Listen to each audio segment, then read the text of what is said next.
एक बार नैमिषारण्य में शौनक आदि महर्षियों ने देवताओं में श्रेष्ठ मुनिवर सूर्य जी से पूछा, महात्मा, आप स्वर्ग तथा मोक्ष को सुख प्रदान करने वाले उस पुराण का वर्णन कीजिए जिसमें भगवती की उत्तम महिमा का अत्यंत विस्तार से वर्णन किया गया हो और जिसके सुनने से मनुष्य को असीम शक्ति की अनुभूति हो और दिव्य ज्ञान की प्राप्ति हो। यह सुनकर सूर्य जी बोले, आप सभी जिस भगवती के महाभागवत की कथा सुनने की इच्छा रखते हैं वे अत्यंत गोपनीय पुराण है जिसका वर्णन सर्वप्रथम भगवान शिव ने नारद के लिए किया था। उसके पश्चात पूर्व काल में उसे फिर भगवान व्यास ने भक्ति निष्ठ से महर्षि जैमिनी के लिए श्रद्धा पूर्वक से कहा था और फिर उसे को मैं आप सभी से कहने जा रहा हूँ। यह अत्यंत गोपनीय कथा है और इसे अत्यंत गुप्त रखना चाहिए। इसे कभी भी सहजता से प्रकट नहीं करना चाहिए। इसके श्रवण करने तथा पाठ करने से जो पुण्य की प्राप्ति होती है उसका वर्णन स्वयं शिव जी भी 100 वर्षों में नहीं कर सकते हैं। तो फिर मैं इसका वर्णन कैसे कर पाऊंगा, क्योंकि यह पुण्य असीम है। यह सुनकर सभी ऋषिगण विस्तृत होकर और अत्यंत हर्षित होकर बोलते हैं। देवताओं में श्रेष्ठ सूर्य जी से पुनः कहते हैं, मुनिवर, जिस तरह से वह श्रेष्ठ पुराण इस पृथ्वी लोक पर प्रकाशित हुआ, आप उसका वर्णन कीजिए। हमें उसके बारे में बताइए कि वह इस धरातल पर किस प्रकार अवतरित हुआ। यह सुनकर सूर्य जी बोले, तो ध्यान से सुनिए। समस्त शास्त्रों के ज्ञाता और वक्ता, सभी वेदों में श्रेष्ठ, धर्म यज्ञ, ज्ञान संपन्न, महाबुद्धि वाले महामुनि भगवान महर्षि व्यास जी 18 पुराणों की रचना करने पे भी असंतुष्ट हुए। उन्हें चिंता हुई कि यह पुराण परम श्रेष्ठ है, जिससे बढ़कर दूसरा कोई भी इस धरती पर नहीं है। भगवती का परम तत्व तथा विस्तृत महात्म्य इसे विद्यमान है। देवी तत्व से अनभिज्ञ मैं इसका वर्णन कैसे कर सकूंगा। यह सोचकर उनको बड़ा ही क्षोभ हुआ। महाज्ञानी महेश्वर शिव जिसके तत्व को भली भांति नहीं जानते हैं, जिसके परम तत्व को जान पाना अत्यंत कठिन है, ऐसे विचारक परम तत्व बुद्धिमान भक्ति परायण व्यास जी ने हिमालय पे जाकर कठोर तपस्या की। उनकी तपस्या से प्रसन्न होकर भक्तों में स्नेह रखने वाली वे माता भगवती जगत जननी आकाश में अदृश्य रूप स्थित हुई और कहा, महामुने, जहाँ ब्रह्मलोक की समस्त स्तुतियां विद्यमान थी, आप वहां पर जाइए। वहां आप मेरे संपूर्ण परम तत्व को जान लेंगे। वहां स्तुतियों द्वारा मेरी स्तुति की जाने पर मैं प्रकट होंगी और आपकी सभी अभिलाषाओं को पूर्ण कर लूंगी। तदनंतर भगवती माँ आदि शक्ति भवानी की आकाशवाणी सुनकर महर्षि व्यास जी ब्रह्मलोक गए। वहां उन्होंने वेदों को प्रणाम करके पूछा, अविनाशी परमपद क्या है। विनय से नम्र महर्षि का यह वचन सुनकर एक एक करके सभी वेदों ने मुनि श्रेष्ठ व्यास जी से कहा। ऋग्वेद ने कहा, सभी प्राणी जिसके भीतर स्थित हैं और जिनसे संपूर्ण जगत प्रकट होता है तथा जिनसे परम तत्व कहा जाता है, वे साक्षात स्वयं भगवती ही है। यजुर्वेद ने कहा, सभी प्रकार के यज्ञों में जिसकी आराधना की जाती है, जिसके साक्षात हम प्रमाण हैं, वे एकमात्र भगवती ही है।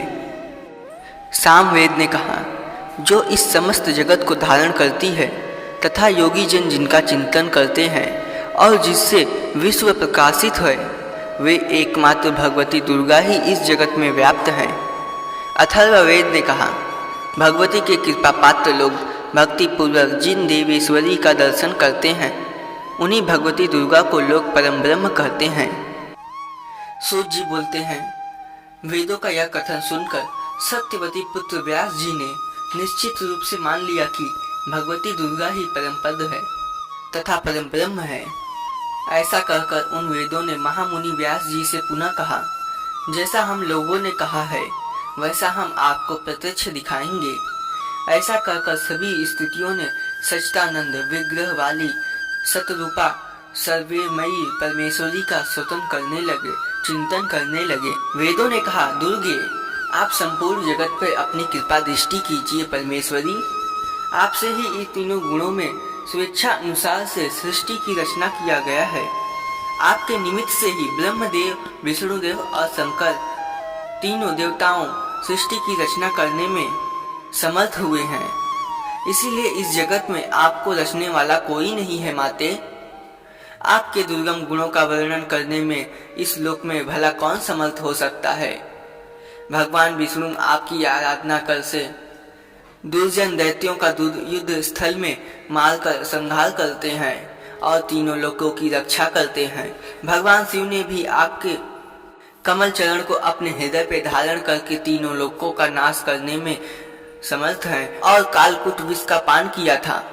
तीनों लोकों की रक्षा करने वाली अंबिके, हम आपका चिंतन और वर्णन कैसे कर सकते हैं, जो अपने गुणों में माया द्वारा इस तीनों लोकों को साक्षात परम पुरुष के रूप में देह स्वरूप धारण कर सकती है और जो पराशक्ति ज्ञान तथा क्रियाशक्ति के रूप में प्रतिष्ठित है, उसकी उस माया से विमोहित शरीरधारी प्राणी वेद व्याध के कारण ज्ञान स्वरूप में विराजमान आपके ही पुरुष कह देते हैं। अंबिके, उन आप महादेवी को नमस्कार है। हे माँ जगत जननी, आपके ही सृजन इच्छा से इस सृष्टि का प्रथम सृजन हुआ है।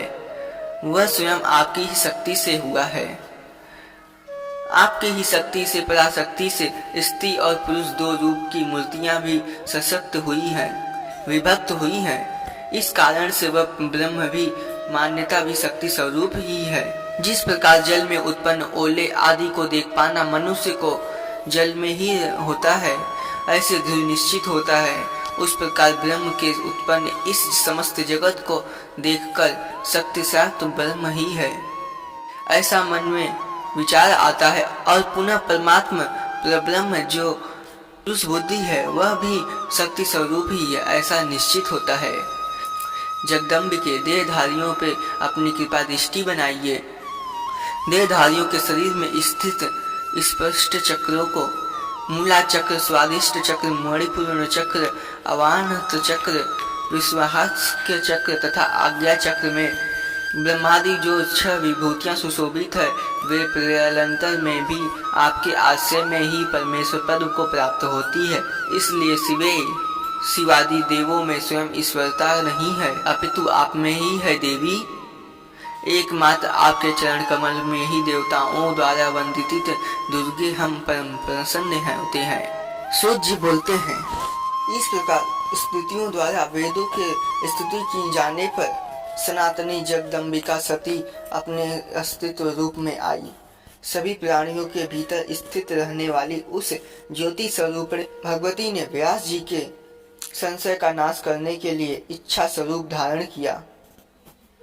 उनकी आकृति हजारों सूर्यों की प्रभा से युक्त थी, करोड़ों चंद्रमाओं की क्रांति से सुशोभित हो रही थी, हजारों भुजाओं से संपन्न थी, दिव्य शस्त्रों से सुशोभित थी, दिव्य अलंकारों से शोभायमान थी एवं उनके शरीर पर दिव्य गंधों के लेप लगे हुए थे और वे सिंह के पीठ पर विराजमान थी तो कभी सौ पर सवार दिखाई पड़ती थी। वे भगवती 4 भुजाओं से सुशोभित थी। उनके शरीर की प्रभा नवीन मेघ के समान थी। वे क्षण में कभी 2 भुज, कभी 4 भुज, तो कभी 10 भुज, कभी अष्टभुजी तो कभी 100 भुजी हो जाती थी, तो कभी अनंत भुजाओं में युक्त होकर दिव्य रूप धारण कर लेती थी, तो कभी वे विष्णु में होकर उनके वाम अंग में लक्ष्मी रूप धारण करके विराजमान हो जाती थी, तो कभी ब्रह्मा का रूप धारण कर उनके वाम अंग में सरस्वती रूप धारण कर लेती थी, तो कभी परमेश्वर शिव का रूप धारण कर उनकी वाम अंगनी सती के रूप में, गौरी के रूप में स्थित हो जाती थी। इस प्रकार उन सर्वव्यापिनी ब्रह्म स्वरूपिणी भगवती के अनेक प्रकार के रूप धारण करने पर व्यास जी का संशय दूर हो जाता है। इस प्रकार पराशर पुत्र व्यास जी भगवती का दर्शन करके उन्हें परम ब्रह्म के रूप में जानकर जीवन मुक्त हो गए। तदनंतर भगवती ने उनकी अभिलाषा जानकर उन्हें अपने चरण तल में स्थित कमल के दर्शन कराए। मुनि व्यास जी ने उस कमल के हजारों दलों में साक्षात परम ब्रह्म स्वरूप भगवती नामक पुराण को देखा। तब से झुकाकर स्तुति करते हुए देवी के सादर प्रणाम करके कृतिक होकर वे महर्षि व्यास अपने आश्रम चले गए। व्यास जी ने भगवती के चरणों में स्थित कमल में परमाक्ष स्वरूप पवित्र महाभागवत पुराण का जिस रूप में दर्शन किया था उसी रूप में उसे प्रकाशित किया। उन्होंने अत्यंत स्नेह पूर्वक से मुझे वह पुराण सुनाया। मैं उसे सुना तथा संयम रूप से हृदय में धारण किया। अब मैं स्नेह के कारण मैं आप लोगों को वह पुराण का वर्णन, आप लोग प्रत्यय पूर्वक इसे गुप्त रखिएगा। हजारों अश्वमेघ यज्ञ तथा सैकड़ों वाजपेयी यज्ञ इस महाभागवत पुराण की 16 कला के भी तुल्य नहीं है। इस प्रकार महापात की प्राणियों की भी रक्षा के लिए इस भूलोक में महाभागवत पुराण प्रकाशित हुआ।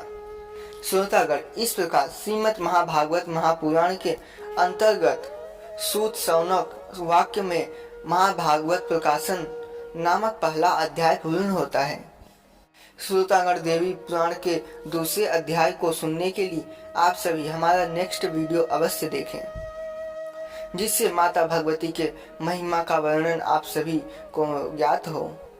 माता आदिशक्ति भवानी आप सभी पर कृपा बनाए रखे, आप सभी की रक्षा करे।